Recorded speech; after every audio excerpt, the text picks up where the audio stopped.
everybody. Matt Heller here, founder of Performance Optimist Consulting and the author of The Myth of Employee Burnout.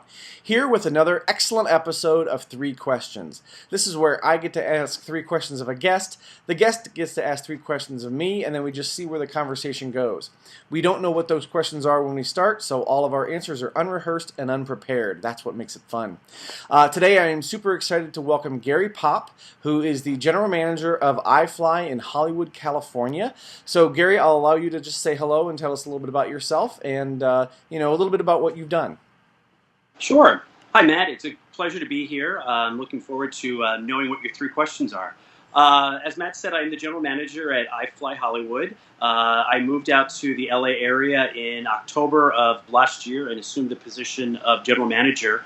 iFly indoor skydiving. We bring the thrill and excitement of indoor skydiving to people. It's a great experience, and we have lots of fun doing it. I have about 30 years plus in the hospitality industry, so I've worked in amusement parks, zoos, stadium, arena venues, and sports facilities. So that's my brief background, and I'm ready to move on with the questions, Matt. Awesome. Well, first of all, I just learned that you worked at a zoo. I didn't know you worked at a zoo. Yeah, part of the experience that I had at Hershey was a zoo. Okay. Excellent. Excellent. Well, good. I learned something already. So are you ready for your first question? I am. All right. So this has everything to do with your position at iFly. So this one is a kind of a professional question, but Okay. You came in as the general manager, taking over a new team, coming into a new culture, and that can be really daunting and really difficult for a lot of people. So what did you do to make sure that you were successful? And kind of a second part to that is, now looking back, is there anything that you would have done a little differently now that you've been through that experience? Over the years that I've been working, I've really learned a lot and learning to interact with people. And the biggest thing that I did when I came into the position was to meet with the team and understand what each person brought to the team and what their strengths and their weaknesses were. And then I was able to take that information and start working with that person individually. So it was a really easy concept to be able to come in and actually just have conversations with the team to understand what they needed from me, what I needed from them, and how we were going to work together. So it worked out really well on my part to do that. If I was going to look back and say, was there anything I should have gotten more involved in? Probably the biggest thing is just that point of sale system. I am not an expert on our point of sale, and some days I feel like I just need to spend more time learning that. Okay, fantastic. Now, when you were at Hershey, you had those systems because you were in retail. So is this just a brand new system and it works completely differently? Yeah, it's a very time-consuming, cumbersome process to make a reservation and all the unique aspects of doing it. There's different codes for promotion cards through seamless within the system. You need to know a user code, and I always forget what those user codes are, so I have to go back to my notes and look all that stuff up. Gotcha. All right, cool. Well, thanks for that. I think that's Sure. great insight about, when you're taking over a team, kind of those steps to take. Yeah, I think it was a key component, because if I would have come in and just said, I'm taking over and this is I know best, I wouldn't be successful and the team wouldn't be successful. It was really truly learning what everyone brings to the table and what I bring to the table to make us successful as a team. Awesome. Well, thank you for that. I appreciate Sure. that. Do you have a question for me? I do. When I started in this business, my first boss during a training program would scare employees. He said that's how you motivated them to work for you. What do you find motivates people as you're training them? Well, not fear and scaring them, that's for sure. Right. It's interesting because, from a leadership standpoint, you definitely want to take people as individuals and find out kind of what makes them tick so that you can find out, what you need to do as a leader to support them and to give them the things that they're expecting and what they're looking for. From a training standpoint, I'm up in front of a lot of people usually at one time, so I kind of have to take kind of the average of what I think is going to motivate people from a training standpoint. And typically I try to be, animated, and I try to move around so that their head's moving around and really give them some challenge and give them something to think about, which I think can be motivating individually or if you're working with a group. So when when someone is in the training mode and they're wanting to learn something, I think kind of being the opposite of what I've seen a lot of other people do, which is kind of be boring and just go with the facts. You have to make it personal to them in some way, and sometimes that's a challenge when there's a lot of people in front of you. But if you keep it personal to you, if you're telling personal stories that apply to the point you're trying to get across, they make a connection there. And I think ultimately, whether I'm thinking about a leadership position or in a training session, it's all about connection.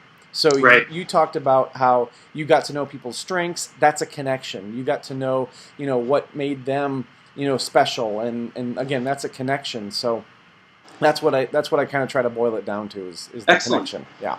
Excellent. Yeah.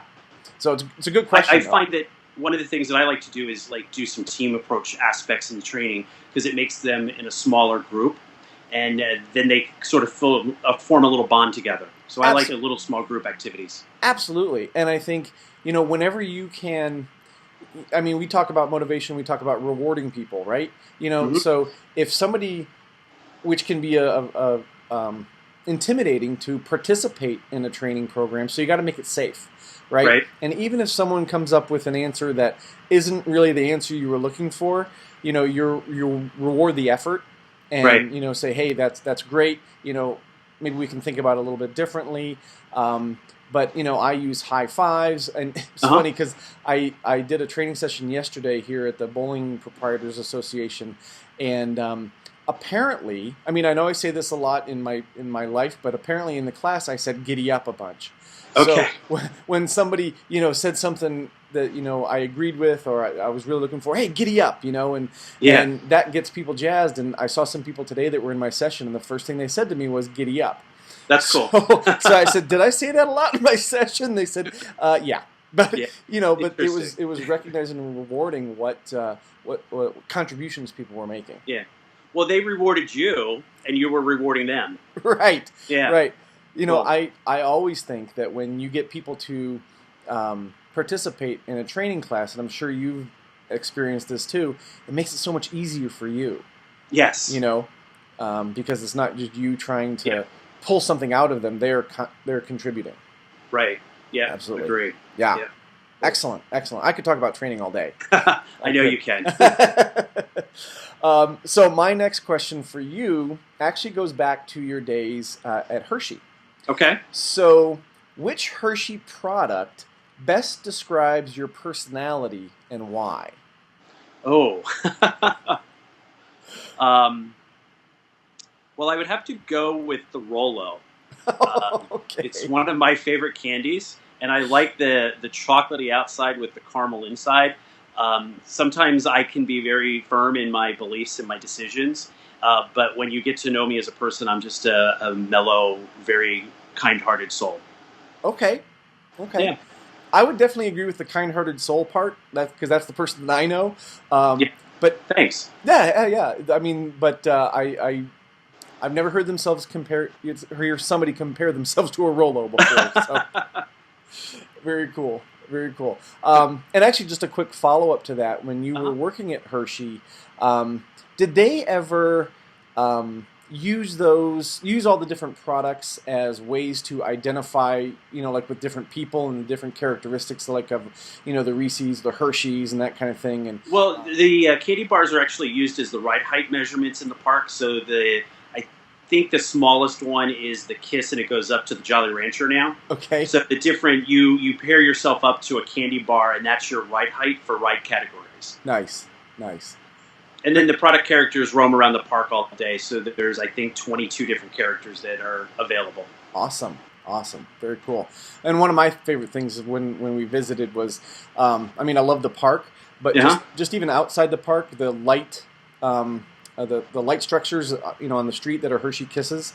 Yeah, every other street light is a Hershey Kiss wrapped or unwrapped on Chocolate Avenue. Yeah, so fun. It's a very unique experience, and it was interesting because I just moved out of the area, after living there for 30-some years, and I went back as a tourist for the first time, and I actually was excited to see the Kiss street lights and things like that. So it was pretty cool. Sometimes it's those little things, right? Yeah, exactly. Yeah, awesome. Cool. All right, is it my turn again for another question? I think it's my turn. Okay, yes. What is the most bizarre thing that you've found in a training class? You mean as far as like an object or what people have done? Whatever you want to share with the group. The most bizarre thing. Wow. See? Yeah, no, yeah. These are hard questions. They very, very hard, very hard. Yeah, yeah. Now the one about the Rolo seems easy now. The most bizarre thing I've found. Goodness, I can't think of any like objects that are bizarre that I've found. Then maybe it's a behavior of a participant. Right, that's kind of what I was getting at. Is that, I mean, obviously people are different no matter where you go. Who you see. Shapes and colors and beliefs and things. I think probably from a training standpoint, maybe it's something that I find bizarre, is that when people come to a training session, and I get that sometimes they're being told to go, or that they it wasn't the first thing on their list as far as, well, my manager said I had to go and that kind of thing. But even once you're in there, I think I might find it a little bizarre that people can't find something that they can find beneficial in it. And maybe that's sort of my my angle as a trainer, that anywhere I go, I try to find there's one little nugget that I can find, and even if you weren't, excited about going, maybe if you're open-minded enough, you can find something that will help you. And I think some of that is how they were, how well they were prepared for the experience. Why they're going, that kind of thing. So I think that has a lot to do with it. But I may have to get back to you on something more bizarre, because that's not all that bizarre. So. Well, but I think it's key. Like, you've got to train, or you're not trained, but you got to prepare your team members if they're going to go to a training program. Of what your expectations are as a leader and why you're sending them to this training program, because they may feel they're an expert already in customer service, and you're sending them to a customer service seminar. But what training can they bring back? Maybe it's making them understand that you're looking them to be the liaison to bring the information back to the group. Absolutely. And sometimes it's just knowledge that they need to know why they're being sent. Exactly. And people are always asking themselves in one form or another, what's in it for me? Right. Why am I here? Yeah. So I think addressing that even before they get there is critical. Yeah. Agreed. I will tell you that there have been some situations that totally went left field, in a class that I didn't expect, and quite frankly, I didn't expect my reaction to be what it was. Okay. So, and you mentioned customer service. So I was doing a customer service class for people who were not providing very good customer service. It was kind of we're going to bring you back in, and we're going to give you the basics, and we're going to try and really rehabilitate you. Yeah. When really, if you looked at it, it was probably more of a manager coaching situation than bringing them back to a training class. But that's where we were. So we were 30 people in this class, and it was just not going well. And I could feel it. They could feel it. I could tell that there was animosity. I could tell that there were some if not hurt feelings, then definitely bitterness about why they were there. I mean, like proactive bitterness, not just I don't want to be here. That kind of thing. Yeah. And so I don't know what made me want to do this, but I said, all right, we're gonna switch gears. We took all the tables in the room and we pushed them to the sides, and we just put our chairs in a circle. And I said, we're just going to talk. I said, forget what's in the book, forget what's on the agenda. Yeah. I said, we're just going to talk. And that was about halfway through a 3-hour class. Wow. So the other hour and a half was spent in this circle, just talking. And it was it was an epiphany for me that this worked so much better for this situation. Than going through the prescribed steps of my agenda and my PowerPoint and that kind of thing. That switching gears so drastically was actually the right thing to do in that situation. Yeah. So yeah. it was, Well, you brought it yeah, back to meaningful for them. yeah, Yeah. yeah. So that That's was, awesome. yeah, it was. So that was a little bizarre, Yeah. I guess. Awesome. That's good. Yeah. So back to you, All or right. my question for you. Um, so I want to ask you a little bit about role models, because you said you've been in the industry for a long time. You've had a number of different jobs. I'm sure you've worked with a lot of different people and for a lot of different people. Right. So I'm wondering, who were some of those role models that really had an impact on you and really helped you develop your own leadership style? Sure. Um, the first one is really easy. Frank O'Connell, who was the general manager at Hershey when I was there. He was just an amazing man, pure heart, pure, genuine person. He listened to people, he felt what their emotions were, and he managed people very well. And it was so rewarding to work for him. He just really, truly understood how to talk to people. He encompassed everything that I want to be as a manager.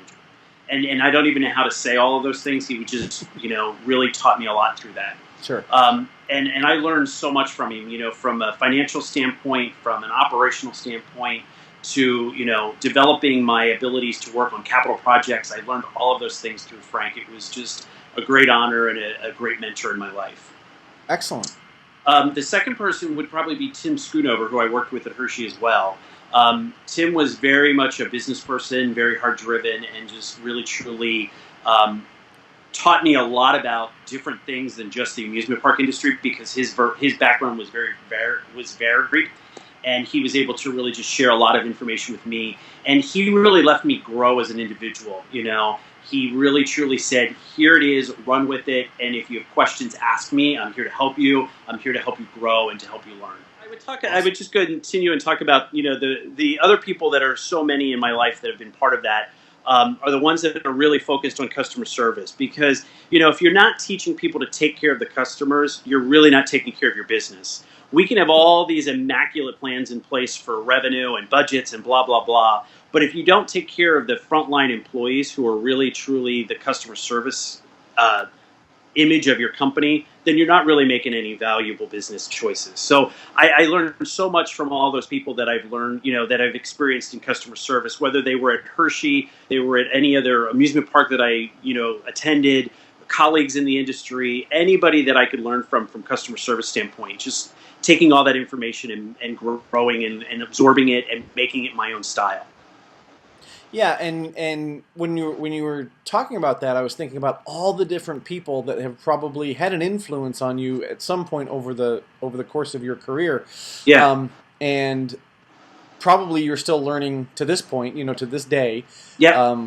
And wondering, like, if you had some advice for people. Everybody's got a role model. Everybody has somebody that they look up to. But if you had some advice for people about, maybe not to specifically quantify how many people to kind of try to emulate, but would you encourage people to study 3 or 4 different people, or 5 or 6 or 10, or not just have one sort of narrow view, even though that one person might be great, like Frank, who taught you a lot. Do you think that there's benefit from learning from lots of different people? I really do, and I think that we can learn from so many different people. I don't think you need to narrow it down to 3 or 4 or 5 people. I think there are some key people in your life that you want to learn from and focus on and really mentor with. But I think if we just open our eyes and look for good customer service, no matter where we are, we've learned something. I can go to, a fast food restaurant, a shopping mall, any of those places, and find really great service and really bad service. So just learning those things that I'm seeing and sharing those best ideas. Some of the best people I learned from are my frontline employees. What are they doing when they're interacting with a guest that really truly sets people on fire? Go for it. All right. So, Matt, you just took an amazing trip over to Europe and you traveled a lot. Why did you decide to take cooking classes while you were on vacation? Excellent question. And I'm not a great cook. I cook hot dogs and French toast. That's the extent of my culinary skill. We really decided to do that because we wanted to do something different while we were over there. We wanted to really try to experience as much of the local culture as we could. And when you go on a cruise ship, you get a certain amount of time in each port. So we Right. had at maximum 12 hours. For Okay. instance, in Rome or whatever. But some of that time is spent, getting to where you need to go. So like the port in Rome or the port to get to Rome is an hour from the city. So Right. anyway, so you don't have a lot of time, and we wanted to experience as much as we could. And we've been on those tours where, it's like herding cattle, and there's, Yeah. 200 or 300 people trying to do the same thing, and you go to a spot where you see the Colosseum or something in Rome. You take your 3 pictures, and then you get back on the bus. And Right. we just didn't want to do that, so we wanted to have experiences. Cool. And so we got to make pizza in Naples, which was amazing. We took a cooking class in Lucca. We took a food tour in a place called Trastevere, which is right across the river from all the other tourist stuff in Rome, like the Vatican, the Colosseum, and that kind of stuff. Yeah. And we wouldn't trade those experiences for the world. They were just absolutely amazing. I can still taste the food that we ate. Neat. And so that was really the reason we wanted to experience as much in a short period of time that we could, and have really get to know the culture a bit Right. better. Awesome. That's cool. So are you a better cook as a result? No, but but I have a better understanding of what it takes to create really great dishes. And to me, what I noticed was that it's all about the fresh ingredients. Yes. And when we took the cooking class in Lucca, Chef Paolo, he had 3 or 4 ingredients, but each one of them was, extremely fresh. There's no preservatives like we do here in the States. Fresh out of the ground, and those kind of things. And you put those things together, and it's amazing. It truly is. Yes. So that's what I think I really learned from that is, it's all about the ingredients. And now, of course, when I go to the supermarket in the States and I look through the produce section, I'm like, this isn't good enough for Chef Paolo. How can it be good enough for us? So that's really what I noticed. And, just different things. No more hot dogs for you. Right, exactly. One of the things that was fascinating was seeing where things came from. Like, when you go to a restaurant and the plate comes out, you're like, okay, well, I know what the chicken is, and I know what pasta is, and that kind of stuff. But, like, the sauces and things, and some of them, how simple they were. Like, one, he actually made a sauce out of, olive oil and some other spices and lettuce. Oh, wow. And he put that in a food processor, and he crunched it down, and it made this liquid, and it was amazing. Cool. Taste-wise. So just learning those kind of things was invaluable. Yeah. Good. So that's one of the big reasons we did that. And it got you immersed into the local culture and not the tourist culture. Exactly. Yeah. One of the neatest things, if you don't mind my sharing real quick, was that when we did the food tour in Trastevere, our guide was a local, and his family was local. And I can't remember if he said it was his mother or his grandmother who had lived in that neighborhood their entire life. And, there was all the shops you could need. You got your bread, your meat, your cheese, your produce, all within a couple of blocks of your house. Yeah. And so you go get it fresh every day. And he said, and like I said, I can't remember if it was his mother or his grandmother who has never had anything but Italian food in her whole life. God. Wow. Because you think about it, and there's no Chinese restaurant there. Right. There's no burger joint or something. It's just all the food that is native to that area. So I thought that was really neat. That is cool. Yeah. Well, that's a great experience. It was. It was. I highly recommend remember it. that for my next trip, because I think it's a great way to explore and do something different. Yeah, absolutely. And if you go to those same ports, let me know, and I'll give you the name of the places we went. Okay. Well, sure. Rome is one of my favorite cities. I loved my trip to Rome. Oh, cool. I may hit you up for that info. There you go. So cool. in Rome, did you drink out of the fountains from the aqueduct? Did you see those? Oh, yeah. Yeah. Yeah, they were great. Yeah. When I first saw them, I was like, oh, that's got to be dirty water. And then you learn about it. It's like, no, it's probably the cleanest water you can drink. Exactly. It's been running for centuries. Yeah. It was amazing. It was amazing. Yeah. So in the United States, those wouldn't be allowed to exist anymore. Oh, no. And if they were, there'd be so many regulations on it. Yes. That, it'd have to have a warning label. Yeah, there'd be fluoride coming out. Exactly. Yeah. Exactly. So awesome. So that was a great question. I love talking about my trip to Europe. So Good. I think that was all the questions, right? Yeah. Well, very yes, good. It was. Well, You had Gary, some good ones. Thank you. oh, you had some great ones too, and thank you so much for your time. Probably by now, people have seen that we've edited a couple times because we've had some technical difficulties. But Gary, I really appreciate your patience and sticking with it, and I think you've given some great insights. So thank you very much for joining me today. Thank you, Matt, for your accepting all of my technical problems. We got through it. It's been a pleasure. Thank you very much for inviting me to be part of this series. Oh, my pleasure. My pleasure. Thanks so much. Thank you. Bye.